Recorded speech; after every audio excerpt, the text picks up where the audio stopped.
Shalom, shalom, shalom, shalom. First and foremost, giving infinite praises, glory, and honor unto Yahweh, by Hashem, Yahushua, by Hashem, B'chakodash. Giving double honors to our apostles and elders of Great Millstone, and shalom and salutation to Ori Sensei Akim across the four winds, pushing his truth with sincerity of heart. I'm your fellow servant, Kasama Gan from the DC camp, coming at you through the spirit and power of Yahweh, by Hashem, Yahushua, by Hashem, B'chakodash, if the elect. All right, so now we back again. All right, it's that time of the year. Basically, it's that season, election season, countdown to the election, the presidential election of November 5th, Tuesday, November 5th, 2024.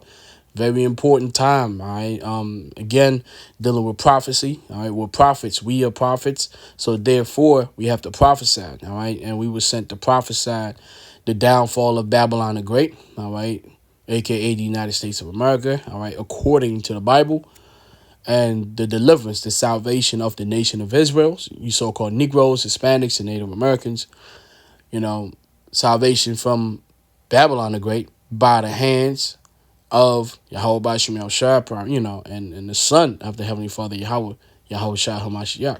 Now, part of that process is basically witnessing the downfall of Babylon the Great. All right. When you're dealing with Babylon, you're dealing with politics and religion, and not just Babylon. When you deal with any nation in the history of humankind, your belief, your philosophy is always based on your religion, right? Your spiritual belief, and your policies, your laws. All right, including the nation of Israel, we have our belief. We're Israelites, all right? We're Hebrew Israelites. We speak Hebrew, and our belief comes with policies. Our policies are called laws, statutes, and commandments. All right, we got about 613 of them. All right, so now when you deal with the nation of Edom, Esau, the so-called white man, his political process and his laws, primarily here in Babylon the Great, he has a constitution and he has his policies that he uses to oppress the nation of Israel. And the way he deals with his leaders, the way he elects his leaders, is through a voting process, a political process, so he can have a peaceful transfer of power. As we know, recently you've had a lot of chaos dating back to 2016 when Donald Trump, aka Nero, basically took over. The plans, the New World Order plans, and so on and so forth, kind of moved forward at a faster pace. You had a violence that happened between 2016 and 2020. And then when Joe Biden, Sleepy Joe, took over, then you had January 6th. And now we come into the ultimate clash, the final clash, where we're going to have election mayhem, all right? We're going to have election mayhem in a countdown. It's about 35 days, 5 hours, 34 minutes, and 32 seconds from when this lesson was made.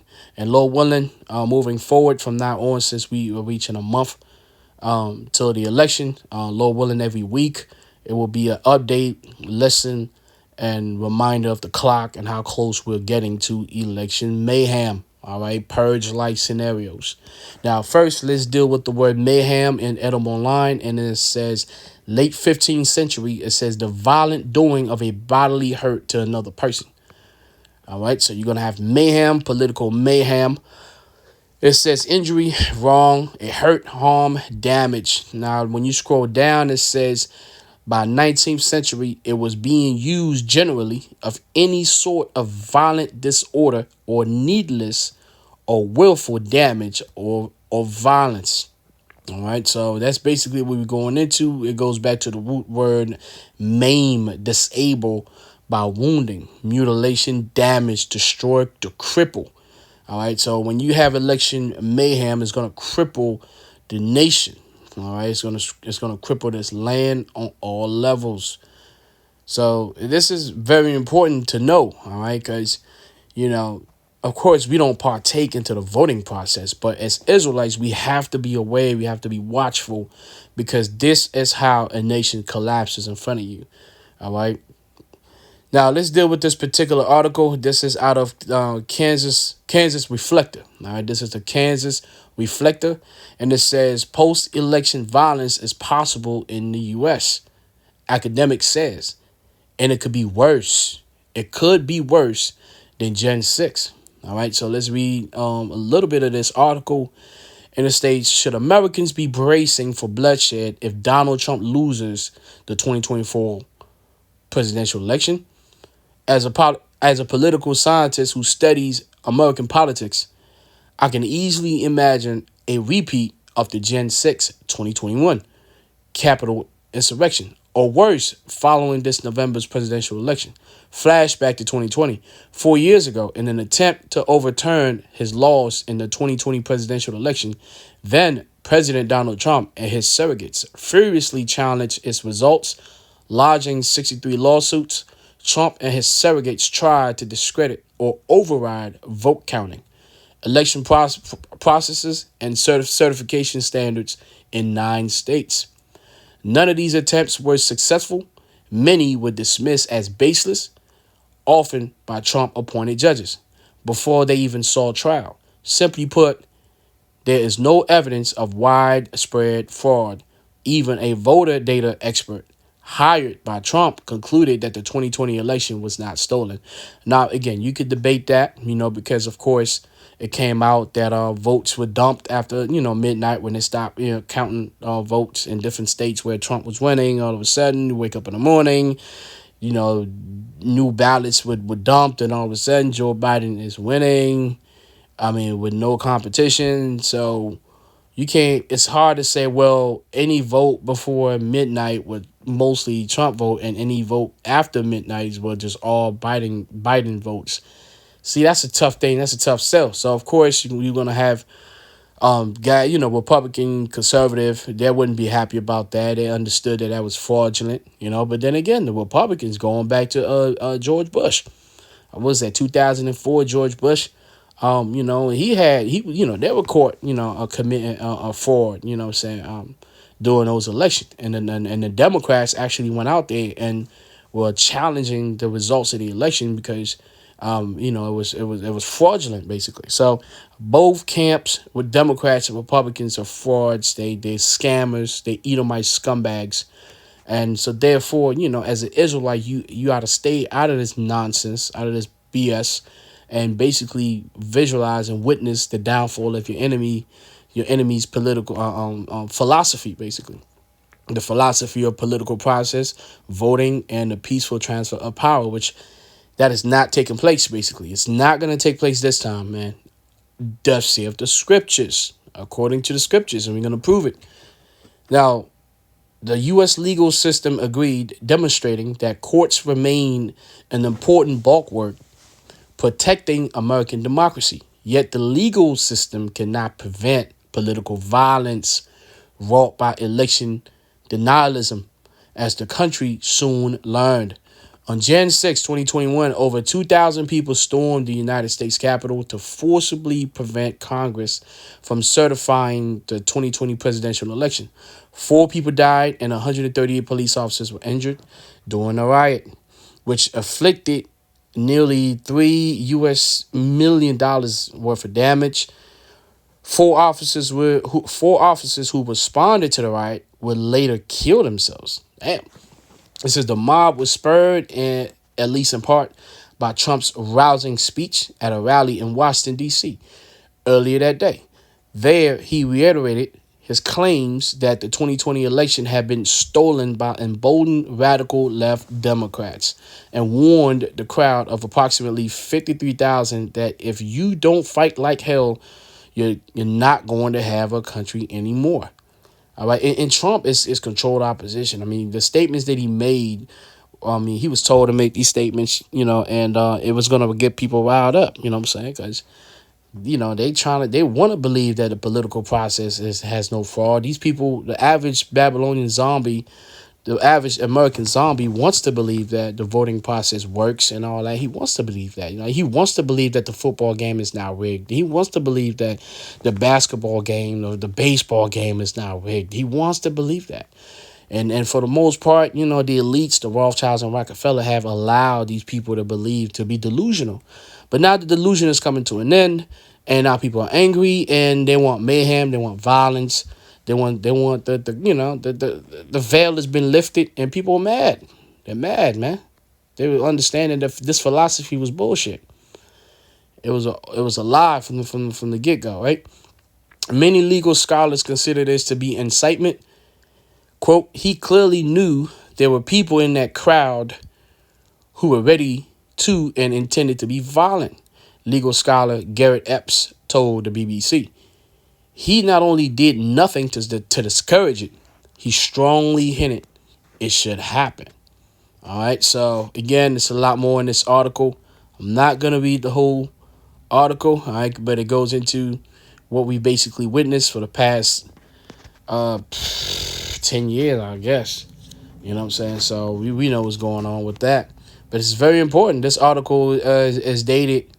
This article is dated September 28, 2024. All right, it's recent. Now, let's go to the scripture right here in the book of Isaiah to back up our claims. Right, we have to back up our claims with the scriptures. This is Isaiah chapter 19, and this is in the NLT. All right, the subtitle: A Message About Egypt. All right, the Egypt right here is modern day Egypt. All right, modern day Egypt is these United States. It's Babylon the Great.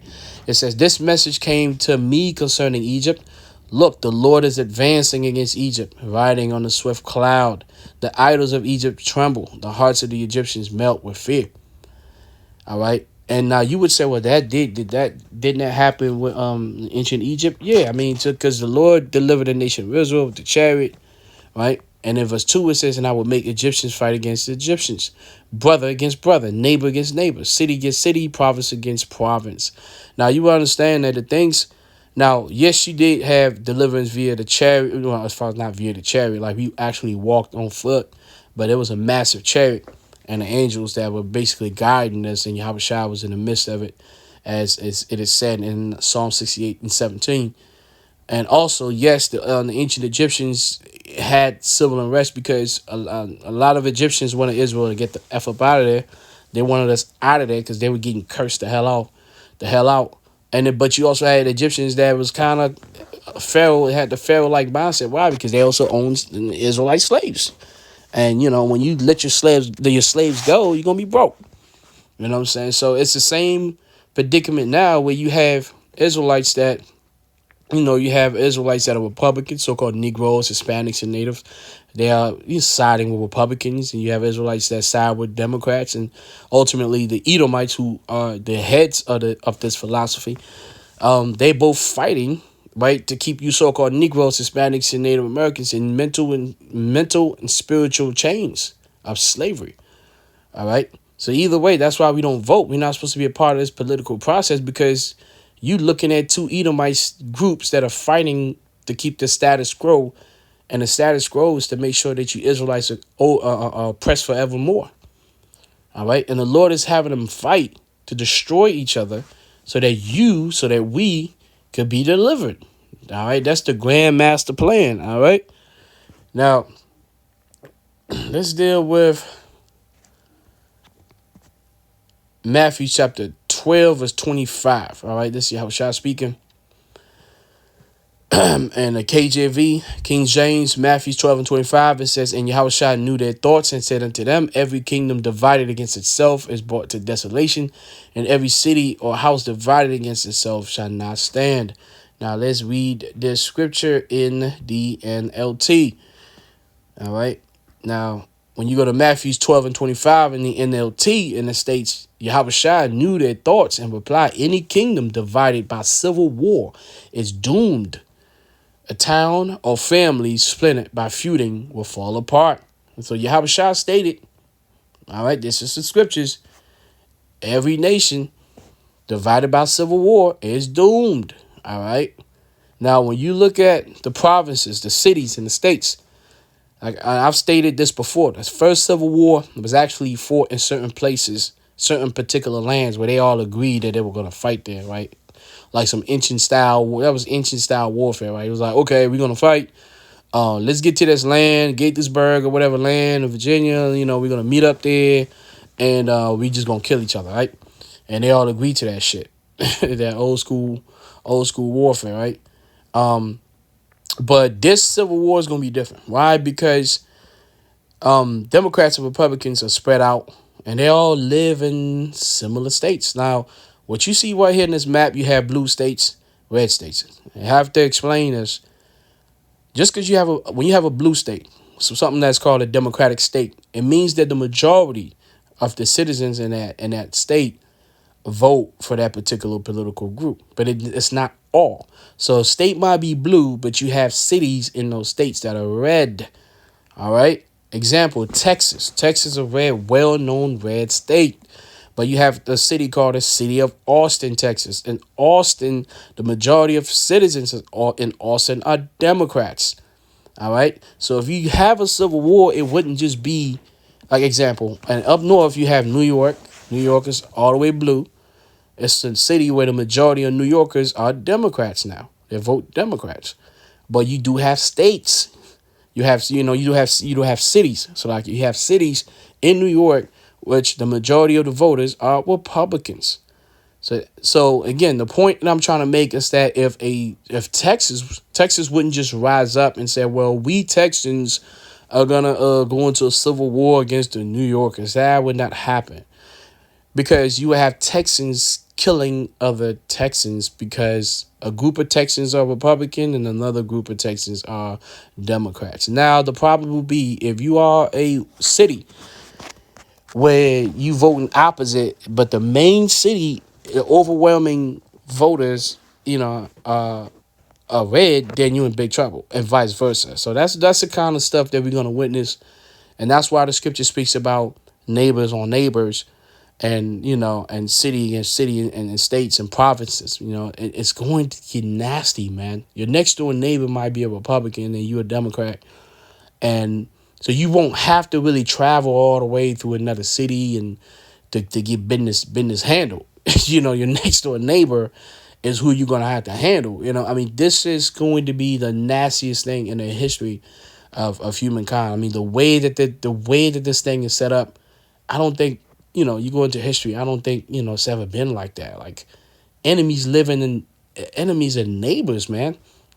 It's not like enemies living in a different city and we just gonna get together. It's like your neighbor is your enemy because of his political affiliation. This is gonna get it's gonna be nasty work. It's gonna be nasty work. All right. That's why the Lord said what? In Matthew 12:25, Yahushua knew their thoughts and replied, any kingdom divided by civil war is doomed. A town or family split by feuding will fall apart. All right, so now let's get to the next precept. This is 2 Ezra 15, and we're going to jump down to 14. It says, woe to the world and them that dwell therein, for the sword and their destruction draweth nigh. And one people shall stand up to fight against another, and swords in their hands. All right, swords in their hands, guns. All right, you're going to have guns. Everybody strapped. You have people that are strapped legally. You have people that are strapped illegally. You have men strapped, women strapped, children strapped. So it's gonna be great death. The likes that we haven't seen before, and then it's gonna force the government to intervene and send a National Guard, and then that's gonna escalate to foreign troops such as the UN, the Blue Hats. The peacekeepers are gonna have to, bring tanks and Humvees to basically roam around and shut down the cities. All right. And some Negroes, rebellious Negroes, Hispanics and natives, a lot of you going to get your top blown off, for not listening to instructions. Your wild, crazy black woman, she going to get smoked in the streets for not listening to instructions. So these are the type of things you're going to witness. And this thing could kick off in about a little over 35 days. I mean, this is how close we are to total mayhem. All right. Verse 19, it says, verse 16, for there shall be sedition amongst men in invading one another. They shall not regard their kings and nor princes, and the course of their actions shall stand in their power. All right. The kings and princes are politicians, governors, and state representatives. All right. So they're not basically the spirit of political process, political transfer of power, peaceful transfer of power. Whoever loses these elections, if Donald Trump is even allowed to live to do this thing, whoever loses is going to burn shit down. And of course the deep state is going to get involved. When I say deep state, I'm talking about FBI, CIA, Homeland Security. So they got the agent provocateurs, so it's false flag season. September, October, November. It's called false flag season. This is when government starts doing stupid shit. Starting shit. On there. Allow either set up terrorism or allow terrorists to do their thing and use that as a pretext to do what they got to do. So this is just what this is the that's just how they do. This they got a word for that in Latin. Modus operandus. Right, that's the modus operandus. All right, this is just what governments do, and nobody does it better than the United States government when it comes to false flag operations. Just check Operation Northwood. If you deny this, just Google Operation Northwood, and then that'll have you shut the fuck up. All right, so this is verse 19. A man shall have no pity upon his neighbor, but shall destroy their houses with the sword and spoil their goods because of the lack of bread and for great tribulation. I think I skipped. Verse 17. A man shall desire to go into a city and shall not be able to. Right, that's martial law. For because of their pride, the city shall be troubled, the houses shall be destroyed, and men shall be afraid. Yeah, man, this civil war is going to be scary. But as men of the Lord prophets, the Lord promised us that if we keep the faith, if we warn our people, the prophets that are warning the people and the elect that are listening to the prophets, he promised that he would take care of us. And the Lord said he's not a man that he should lie. So we gonna bet on that, right? We gonna bet on that. You know what I'm saying? I'm definitely willing to bet my life on the Most High's word. Because if he says he's not a liar, we gonna do what we got to do to the best of our ability. Lord willing, he allows us to do what we know what we supposed to do, and then we get to see if the Lord is a liar, and we know he ain't. You know what I'm saying? We know he ain't, and we put our faith on that, man. All right. This is Revelation 18 and 21. We're going to close out with this. And it says, and a mighty angel took up a stone like a great millstone and cast it into the sea, saying, thus with violence shall that great city Babylon be thrown down and shall be found no more at all. So we know the ultimate act of violence that's going to take place here in Babylon the Great is going to be via thermonuclear missiles in the climax of the Third World War. But until then, we're gonna witness high levels of violence between individuals, city, provinces, civil unrest, savagery, right? Just straight out, just savagery, the likes that has never been seen in the history of humankind. We just gotta continue to pray, be faithful, and and hope that the Lord has us as part of his elect to be protected. I mean, because if not, man, it's just a matter of time before you get clapped out here, man. I mean, that's just the times that we're living in. All right. So, again, like I stated, Lord willing, this is going to be an ongoing thing every week. Not every day. I'm not going to check on this clock every day, but every week, sometime during the week, the Spirit jump on me, man. And whatever day it is, we look at the countdown, how many days we got remaining to Election Day Mayhem. But what we know for sure is this is it, man. This ain't like it was in the past. Everybody's ready. The Spirit is ready. The Babylonians, a lot of them know what's going on. A lot of them are preparing the way they believe they got to prepare. And us, the hopeful elect, we got to prepare the way we believe and we know we have to prepare, which is in faith and patience. All right. So with that, I'm going to say, call halal Yahweh by Hashem, Yahushua by Hashem, V'chakudash, giving double honors to our apostles and elders of Great Millstone. Shalom and salutation to all you sincere Akim. Across the four winds, pushing this truth with sincerity of heart, continue to stay watchful and faithful. Because I'm a God from a DC camp. Shalom.